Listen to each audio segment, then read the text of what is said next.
चलो तो आज का हमारा टॉपिक है अप्रोक्सीमेशन। बहुत ही सिंपल सी चीज़ है ये। ऐसा है कि अगर मान लो मैं तुमको बोलता हूँ बेटा √36 बताओ, तुम एकदम ऐसे चुटकी बजाओगे, बोलोगे 6, है ना? बहुत बढ़िया। अच्छा, अब अगर मैं बोलूँ कि बेटा 36.6 बताओ तो क्या करोगे? 36 तो ये थोड़ा सा इम्पॉसिबल काम है ना। तो ऐसे चीज़ों के लिए हम लोग सोचते हैं ऐसा है कि देखो ये दिमाग लगाओ, 36 हमारे पास है, 36 है, इसका रूट अपन को मालूम है ना? लेकिन ये जो है इसको मैं एक फंक्शन एज्यूम करूँ क्या, y = √x, है ना भाई? रूट निकालना है। अच्छा। और ये जो 36.6 है ये कैसे निकालें? देखो ये 36.6 कैसे मिला? अगर मैं x को 36 मान रहा हूँ तो ये डेल्टा x मान लेते हैं, चलो 0.6 है और x है 36, तो डेल्टा x प्लस x कितना होगा? 36.6। और इसका हमको रूट निकालना है तो √36.6 मिलेगा, है कि नहीं? तो इसी में हम लोगों को कुछ करना ऐसा पड़ेगा कि भाई हम लोग ये जो x में छोटा सा चेंज हो रहा है ना, इसको किसी तरीके से y में लेके आए मतलब। तो क्या किया जाए बताओ, देख के इसको कुछ दिमाग चल रहा है? नहीं चल रहा? अच्छा, कोई बात नहीं।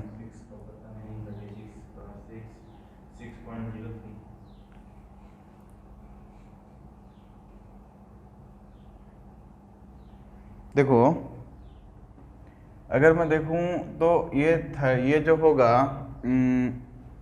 ये √x है तो ये y 6 है, है ना? जब 36 ले रहे हैं x की वैल्यू तो y आ रहा है 6, और x जब डेल्टा x और बढ़ जाएगा तो y कितना बढ़ जाएगा? हैं डेल्टा y बढ़ जाएगा ना। तो मतलब हमको वो डेल्टा y निकालने की ज़रूरत है क्या यहाँ पे? तो चलो इस चीज़ को जनरलाइज कर लेते हैं।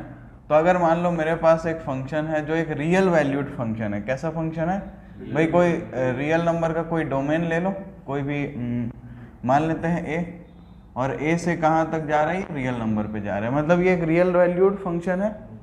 a is a subset of r, क्योंकि हमको रियल फंक्शन की बात करनी है, ठीक है? तो अब यहाँ पे अगर मेरे पास एक गिवन फंक्शन है, मान लो y f(x), तो यहाँ से मैं क्या कर सकता हूँ ना कि मान लो मैंने x में डेल्टा x का चेंज कराया, x में डेल्टा x का चेंज कराया, तो इस डेल्टा x के चेंज की वजह से क्या होगा? y में भी चेंज होगा। कितना चेंज होगा? डेल्टा y का। तो यहाँ से अगर मैं कैसे लिख सकता हूँ, y plus delta y is equal to f(x) plus delta x, ऐसा कुछ लिख सकते हैं क्या? ठीक है ना? अच्छा। तो यहाँ से मैं डेल्टा y को क्या लिख सकता हूँ? f(x) plus delta x minus y। y क्या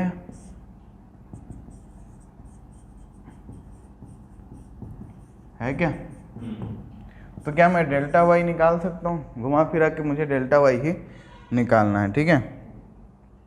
तो यहाँ पे देखो कि अगर मैं मानूँ कि ये जो मतलब जो चेंज है y में, जो x में जो चेंज है वो बहुत छोटा है, तो मैं क्या करूँगा कि मैं dx को ना डेल्टा x के इक्वल ले लूँगा। dx को डेल्टा x के इक्वल ले सकते हैं, कोई दिक्कत नहीं है। जो d में जो चेंज आ रहा है, मतलब d बहुत छोटा होता है, बट ऐसा है कि अपन मान रहे हैं कि बहुत ही छोटा है लेकिन वो भी सिग्निफिकेंट है, हम उसको देख सकते हैं या फिर मेज़र कर सकते हैं, ठीक है ना? अब इसके अलावा तुम लोग क्या जानते हो? ये जानते हो dy/dx क्या लिख सकते हो तुम लोग? f(x). तो dy को क्या लिख सकते हो? f(x) dx। अब अगर चेंज सिग्निफिकेंट था तो मैं क्या लिख सकता था? dy is equal to dy/dx into dx, कुछ ऐसा लिखें। हाँ, अब ये जो dx है तो डेल्टा x के इक्वल है, तो dx की जगह पे यहाँ डेल्टा x लिख देते हैं, चलो ठीक है ना? अब अगर x में बहुत छोटा चेंज हुआ होगा तो जो y में चेंज होगा ना वो भी अप्रॉक्सीमेटली डेल्टा y के ही इक्वल होगा, ठीक है? मतलब दोनों का चेंज सिग्निफिकेंट ही होगा। तो मैं क्या बोल सकता हूँ कि डेल्टा y क्या होगा? dy/dx into delta x. Direct ले सकते थे वैसे, कोई दिक्कत नहीं था इसमें, ठीक है ना। तब एक काम करते हैं, इस पे वापस आते हैं। तो यहाँ पे हमारे पास क्या क्या है भाई, y मिल गया है ना। dy बाई डी एक्स निकाल लेते हैं फटाक से। dy बाई डी एक्स क्या आएगा, 1/2 रूट एक्स। एक्स की वैल्यू कितनी है, 36। तो पुट करते हैं तो 1/2 इंटू क्या मिलेगा, 12। तो क्या मिला, dy बाई डी एक्स 1/24। ठीक है कि नहीं, बताओ। अच्छा, तो अब डेल्टा वाई कैसे निकालेंगे, हमको निकालना है डेल्टा वाई। और डेल्टा वाई अभी हमने फॉर्मूला क्या निकाला है, dy by d x into delta x. dy by d x कितना है और डेल्टा एक्स कितना है, ठीक। तो ये कितना हो जाएगा, ये नीचे जाएगा, ये गायब, ये 4, तो 1/40 डेल्टा वाई है। इसको पॉइंट में लिखें तो कितना लिख सकते हैं, 0.0। अभी भी हो गया क्या, नहीं हुआ, अभी तो 100 हुआ ना। तो 0.5 नहीं 0.25 आएगा ना, 2.5 मेरे हिसाब से ये सही है। या 0 नहीं नहीं नहीं नहीं, कितना आ रहा है, अरे यार यहाँ पे रूट एक्स है ना, तो ये तो 36/6 का आएगा ना। तो ये 1/12 होगा यहाँ पे, ठीक है। तो ये 2 होगा, ठीक है, ये 20 होगा और ये 0.5। अब ठीक है, हाँ। तो डेल्टा माई मिल गया। तो ये रूट 36.6 क्या होगा, क्या लगता है तुम लोगों को, delta y plus y, y plus delta y ना। हाँ, वाई कितना है, 6। तो डायरेक्ट मैं लिख देता हूँ, ये कितना होगा, 6 प्लस 0.05। आंसर मिल गया 6। तो क्या करना क्या है, एकदम अगर सिंपल शब्दों में सोचें तो मेरे पास कोई रियल वैल्यूड फंक्शन होगा, मैं उस फंक्शन कैसा वो है वो एज्यूम करूँगा, उसका डिफरेंशिएशन निकालूंगा उसी वैल्यू के लिए, ठीक है, क्योंकि डेल्टा एक्स बाहर निकल चुका होगा, है ना। तो बड़े आराम से मिल रहा है। फिर डेल्टा वाई के लिए अपन क्या करेंगे, d y by d x delta x, फिर वैल्यू पुट कर देंगे। तो सीधी सी बात है, सोचने वाला है कि जितना चेंज वाई में होगा, एक्स में होगा, उसी के करस्पॉन्डिंग वाई में भी चेंज आएगा, ठीक है। चलो नोट करो इसको। और हाँ, इसमें यहाँ पे ना एक चीज़ और कर लेना कि ये डेल्टा वाई यहाँ से हमको निकालना, ये टर्म था, ये हमको मालूम है, और ये हमने यहाँ फाइंड कर लिया। तो फाइनली जब हम लिखेंगे तो F of x plus delta x जो हो जाएगा वो क्या हो जाएगा, देखो। तो ये डेल्टा वाई और ये एफ ऑफ एक्स इधर आएगा, तो क्या मिलेगा, f of x plus delta y. Delta y की वैल्यू क्या है, d y by d x into delta x. तो इस तरीके से क्या हुआ कि जो रूट एक निकालना पॉसिबल ही नहीं था, ये 1/3 होता पावर तो और मुश्किल हो जाता। तो डिफरेंशिएशन का यूज़ करके बड़े आराम से हम लोग किसी भी वैल्यू को निकाल सकते हैं, ठीक। चलो तो अब इस पे कुछ और सवाल करते हैं। और यूजिंग डिफरेंशियल फाइंड 25 का पावर 1/3। अब इसमें ज़्यादा मेहनत तुम लोगों को लगनी चाहिए भी नहीं, क्योंकि अभी अभी समझ चुके हो। ये जो है ये किसके आसपास है बताओ तो पहला 27, बहुत बढ़िया। तो तुम्हारा यहाँ पे तुमको मिल रहा होगा कि y is equal to x की पावर 1/3 तुम्हारा फंक्शन है, दिख रहा है कि नहीं दिख रहा। अब x में थोड़ा सा चेंज हुआ है तो y में भी चेंज होगा, है ना। तो क्या लिखेंगे, delta y plus y is equal to x plus delta x का पावर 1/3, हाँ या नहीं। हमको निकालना क्या, यही तो निकालना है, क्यों मेहनत कर रहे हैं। तो ये भाई डिफरेंशिएट कर लिया जाए तो अपने को क्या मालूम है, अपने को मालूम है कि डेल्टा वाई क्या होता है, d y by d x delta x. तो पहले तो x की वैल्यू तुम लोगों को दिख रही 3 कि 27 दिख रहा है, 27 है ना। इसका रूट लेना है, थर्ड रूट, क्यूब रूट जिसको बोलते हैं, ठीक। अब डेल्टा x कितना है, -2, ठीक है। अब क्या किया जाए, डेल्टा वाई क्या होगा भाई, सबसे पहले d y by d x निकालते हैं, इसको बाद में लिखेंगे। तो d y by d x कैसे निकालोगे भाई, तो d y by d x is equal to 1/3 x की पावर 1/3 माइनस 1 जो क्या हैगा 1/3 एक्स की पावर -2/3। ठीक है, ठीक है कि नहीं? ओके, एक्स क्या है अपने पास 27। पहले इसका पावर 1/3 ले लेते हैं, फिर -2 कर देंगे तो कितना होगा भाई, ये बन जाएगा 3 का स्क्वायर और वो चले जाएगा नीचे, तो 1/27। ठीक है, तो मिल गया, क्या मिला dy/dx। तो डेल्टा वाई क्या होगा 1/27 इंटू कितना -2। तो बहुत बढ़िया, तो अब हमको क्या निकालना है, ये निकालना है, ये क्या होगा y क्या है, y क्या है भाई x ये है, तो y कितना होगा 27 का पावर 1/3 जो कि होगा 3, तो 3 प्लस -2/27। चलो इसको सॉल्व कर लो और बता दो कितना आ रहा है, तो मैं आंसर लिख दूँ फटाफट।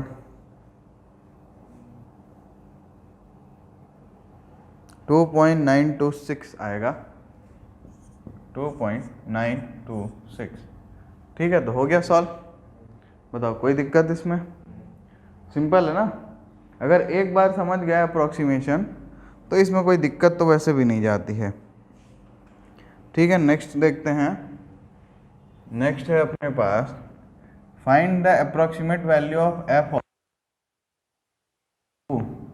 और एफ ऑफ एक्स दिया हुआ है 3x² प्लस 5x प्लस 3। इसको देख के क्या लगता है कि क्या करोगे भाई, x दिख रहा है 3 और डेल्टा x दिख रहा है 0.02। अब क्या करें, तो एफ डैश एक्स निकालते हैं। चलो कितना होगा 6x प्लस 5, तो 6 इंटू 3 प्लस 5 मतलब कितना हो गया ये 12 प्लस 5 23। ठीक है, अच्छा तो डेल्टा वाई कितना होता है,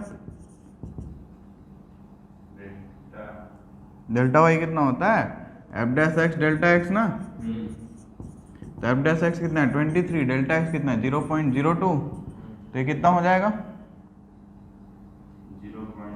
0.46 होगा क्या? ठीक है ना। अपने क्या निकालना है भाई एफ ऑफ 3.02, एफ ऑफ 3.02 ये किसके इक्वल होगा भाई y प्लस डेल्टा वाई के ना, तो y कितना होगा f of 3 plus delta y कितना है 0.46, तो एफ ऑफ 3 निकालो तो 3 का स्क्वायर 9 3 जा 27 और 15 कितना होगा 42, 27 और 5 कितना हो गया 32 और 42 और ये 3 45 प्लस 0.46 कितना हो गया 45.46। ठीक है, तो ये बहुत ही सिंपल तरीके से आया कि नहीं, देखने में बहुत कंफ्यूजिंग लग रहा होगा। बहुत खुद सोचो कि भाई हमको एफ ऑफ एक्स मालूम है, अब एक्स में कितना चेंज हुआ है तो 0.02 का, तो उतना और बढ़ा दो, काम खत्म। सिंपल तो था ये। ठीक है, चलो नोट करो। हाँ, तो नेक्स्ट क्वेश्चन हमारे पास वर्ड प्रॉब्लम है। इसमें वर्ड प्रॉब्लम भी अच्छे आते हैं, तो ध्यान से पढ़ेंगे। तो ये बोल रहा है कि find the approximate change in the volume v of a cube of side x metre caused by increasing the side by 2%। ठीक। तो क्या है अपने पास वॉल्यूम v है और ये क्यूब है जिसका साइड x है, तो वॉल्यूम v जो हो गया ये x क्यूब हो गया क्या? अच्छा, ये बोल रहे हैं कि मैंने साइड को कितना बढ़ाया 2%। कितना बढ़ा दिया 2%। तो x से अगर 2% बढ़ाया जाए तो साइड कितना हो जाएगा, x का पहले तो 2% निकाल लो, कितना हो जाएगा देख रहे हो 2x/100 कितना 0.02x कितना हो जाएगा। तो ये डेल्टा x ये कितना है इतना बढ़ाया गया, इनिशियली x था, है कि नहीं? समझ में आया क्या? ठीक, हमको बोल रहा है कि भाई वॉल्यूम में कितना चेंज आया हुआ है, अप्रोक्सीमेट चेंज इन वॉल्यूम। तो ये वॉल्यूम अपने पास है ऊपर, तो dv/dx क्या होगा 3x² क्या होगा 3x² होगा, तो ये dv क्या हो जाएगा 3x² dx अब अगर चेंज इन वॉल्यूम की बात करें तो कितना होगा 3 इंटू एक्स स्क्वायर इंटू कितना है भाई 0.002x 0.02x, तो ये कितना हो जाएगा 3 2 just 6 मतलब 0.06 एक्स क्यूब, ठीक है कि नहीं। तो ये हो गया। अब इसको क्या तुम लोग परसेंटेज में बता सकते हो कि कितना परसेंट इंक्रीज हुआ है, तो ऐसे ही बोल सकते हो 2% था तो 0.2, तो ये 6% बस, कोई दिक्कत तो नहीं होनी चाहिए, बहुत ही सिंपल था ये। चलो अगला सवाल देखते हैं। तो वर्ड प्रॉब्लम भी बस ध्यान से पढ़ोगे ना तो बड़ा सिंपल लगेगा, ध्यान से पढ़ना ही जरूरी है। यह है कि if the radius of a sphere is measured as 9 centimetre, तो हमारे पास एक स्फीयर है जिसका रेडियस 9 सेंटीमीटर है with an error of 0.03 centimetre. Error है इसमें कितना 0.03 सेंटीमीटर का, तो डेल्टा आर कितना है, समझ रहे हो। आगे क्या बोल रहा है भाई, then find the approximate error in calculating its volume. Volume निकालने में एरर बताओ, तो वॉल्यूम पहले बता दो कितना होता है। बहुत बढ़िया, तो dv/dr निकाल लेते हैं एकदम एक नंबर, तो 4/3 into pi into 3r square, तो ये 3 कट जाएगा, और dv जब निकालोगे तो 4 r स्क्वायर dr है ना। ओके, अब चेंज की बात करें तो क्या हो जाएगा, ये 4 r स्क्वायर डेल्टा आर हो जाएगा क्या, 4 9 का स्क्वायर, डेल्टा आर कितना है 0.03, कितना आ रहा है भाई कैलकुलेट कर लो, ये अप्रॉक्सीमेट चेंज इन वॉल्यूम मिल जाएगा, होगा कि नहीं होगा, ठीक है ना। तो ये वैल्यू आती है 9.72 पाई, ये पाई को अपन नहीं कर रहे हैं, 9 9 जा 81 और ये 4 3 जा 12, 0.12 इंटू 81 ये आएगा तुम्हारा 9.72 पाई सेंटीमीटर क्यूब, ठीक है। तो इतना एरर आया होगा वॉल्यूम में, अगर हमारे रेडियस मेज़र करने में हमने 0.03 का एरर किया हो तो इतना एरर हमको मिलेगा किसमें, वॉल्यूम में, समझ में आया। तो इस तरीके से सवाल बनेंगे इसके, और बहुत ही प्यारे प्यारे सवाल हैं। अब आगे एक्सरसाइज 6.4 में 9 सवाल हैं, जिसमें 15 तो डायरेक्ट अप्रॉक्सीमेशन है, डायरेक्ट वैल्यूज़ हैं, उसके बाद 2-3 वो फंक्शन वाले सवाल हैं जो हमने अभी देखा, उसके बाद कुछ वर्ड प्रॉब्लम्स हैं ऐसी एकदम प्यारी प्यारी सी। तो ट्राई करो, फिर मिलते हैं अगली क्लास में।